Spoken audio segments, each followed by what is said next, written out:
welcome to the Magnus Archives podcast, episode number 22.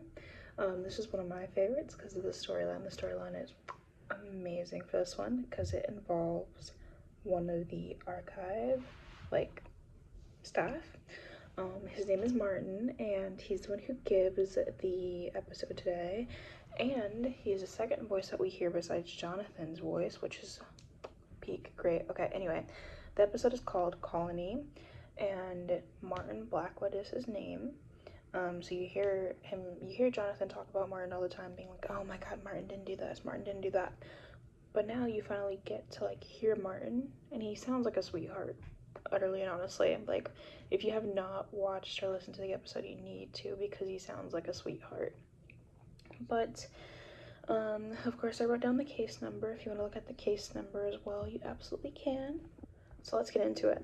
So Martin is, having some dialogue back and forth with Jonathan, and Jonathan's like, why are you wanting to submit a voice recording?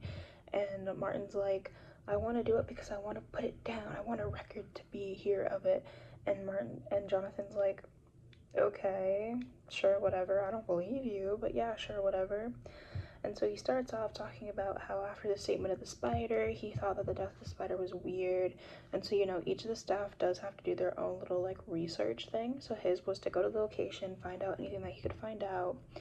So he goes over to the location. He couldn't really find a way in, but he sees in the basement that there is a, window that's kind of open.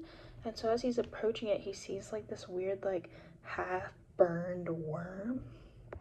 And so as he sees this half-burned worm, he is like, ew, that's disgusting. And he looks down at it to make sure it's burned, and he realizes, oh my god, why is it twitching? Why is it moving faster? And then it started moving towards him, so he got scared. He got up and he squished it.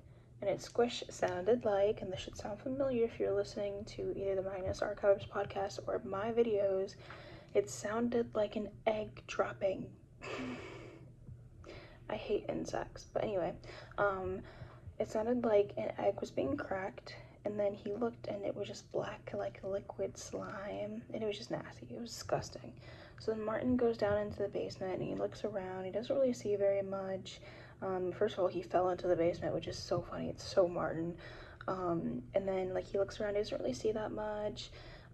He sees a bunch of cobwebs, but he said it was a dusty smell, and there was dust all over the air. It was musty. Ugh. But then he said something interesting, which I haven't heard before. He said that his shadow, he thought, moved, the outskirts of his shadow. He felt like it moved and it wasn't him. It was really interesting but really weird at the same time. And the way that he described it to Jonathan was it was spooky. And Jonathan hates the word spooky. I don't know why, but he just hates it. Maybe it's Scooby-Doo kind of spooky or something. But so then that's when he finally got to the well-lit part of the building. He sees this old woman. He goes over to talk to her, but then the old woman shakes her head and closes her door. And then this man in all black shows up, and he looks at him and he's like, hey, I'm the owner of this building. Who are you? So Martin's like, oh, someone let me in the building, but I have some questions for you. And then he asks him some stuff about the main character from the statement of the spider. And he was like, oh yeah, he seemed weird, but he always paid his rent on time. But he was surprised about the death that happened too.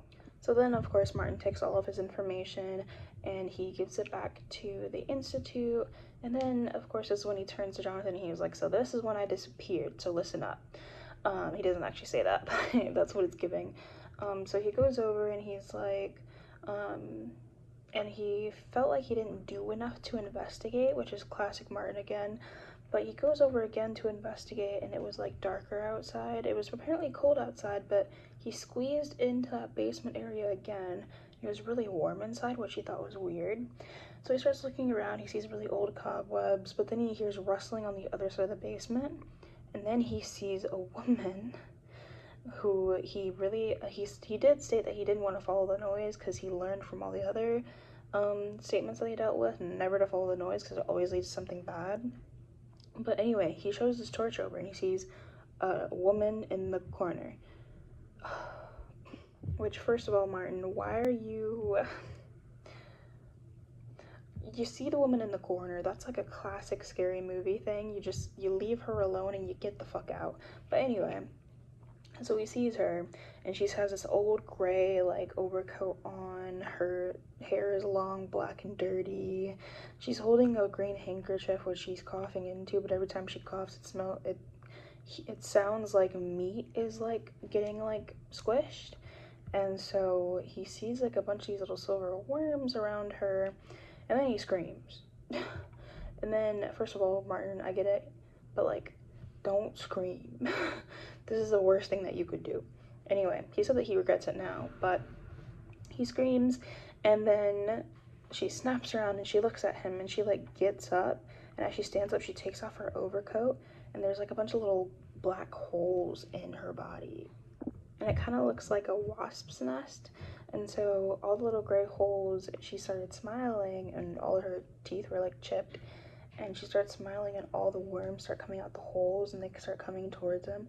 He's like, what the fuck? So he tries to get out his phone to take a picture of it to show Jonathan, because he knows, oh my god, if I show him some proof, he'll be able to believe it. So he tries to get out his phone, but then the silver worm from the ground jumps up like 6 feet in the air, and he like is about to attack him, but then Martin drops his phone, and then first of all, how the fuck is a worm doing that? But anyway, so he drops his phone, and he like tries to run out, and so he runs, and he keeps running and running and running till he gets to the underground, and he keeps checking his seat to make sure there's no worms, but he always feels like there's something crawling on him. Anyways, he gets home, he's exhausted, he goes to sleep, but he wakes up to knocking on the door, and he's like, who the fuck is knocking at the door? It's still dark outside. So then he tries to turn on his lamp, but then he realizes that it doesn't work, and he's like, what the fuck? So then he gives up on the lamp, and then he decides that he is going to try to be a little adventurous, which you go, bro, you go. Anyway, so he tried to turn on his lamp and it wouldn't work. None of his electronics were working, and so he was like, okay, fine, it's probably just a neighbor. So he walks over to the door and he's about to open it, but then he feels a chill, and he looks down and he sees a silver worm. He's like, oh, hell no. But he didn't actually say that, I'm just guessing. And so then he's like, let me get a bunch of towels, a bunch of t-shirts, any fabric that I can use to cover up all the cracks everywhere. So he covers up all the cracks, squishes all the bugs that come through. And then it stayed like this for 13 days. Like, he had to ration his food. He hates canned peaches now. But like, imagine 13 days of not being able to leave your house, no electronics. And then you just have this constant knocking at the door happening like every other hour. Finally, the day that he could actually do anything, which apparently was a morning of him giving the statement, the smell of the like musty smell went away. He like felt her energy gone, which it took him 4 hours to figure out whether or not he wanted to open the door. And then when he finally decided to, he like opened the door and he didn't see her anywhere, but he like ran straight to the institute because he was that scared, which honestly I get it, I would have been that scared too. Literally. But he was actually kind of surprised that she didn't bust the door down, which I think that that's like a supernatural thing where like you have to invite them in, like you have to welcome them in, which honestly I get it, but like at least you have to welcome them in. I mean, that's why I don't have welcome mats, because apparently that also welcomes them in automatically, which is weird. Anyways, that is everything that he tells us, and then we get to the important notes part, or what I like to call the important notes part.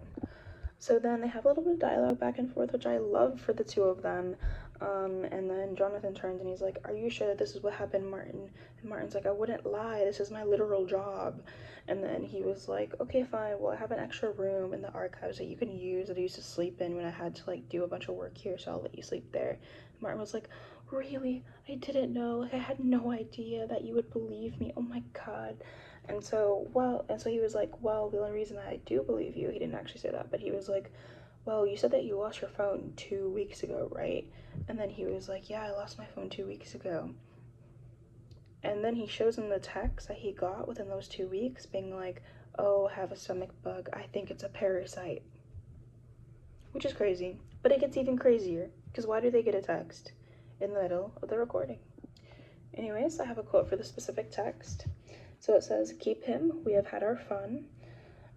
We will see when the archivist's crimson fate comes, or arrives, sorry. And so immediately when he gets this text, he's like, I'm gonna ask Elias if he can thumb up the security because I don't like this. Anyways, I hope you guys enjoyed this episode. Have a happy Monday. Hopefully you guys enjoy these. I'm trying to like still figure out some settings for my specific episodes, but I'm hoping to get a stand so it makes it a little bit easier so you guys have one set background. Let me know if you guys want to see anything specifically, and I'm excited for us to get to the ending of season 1.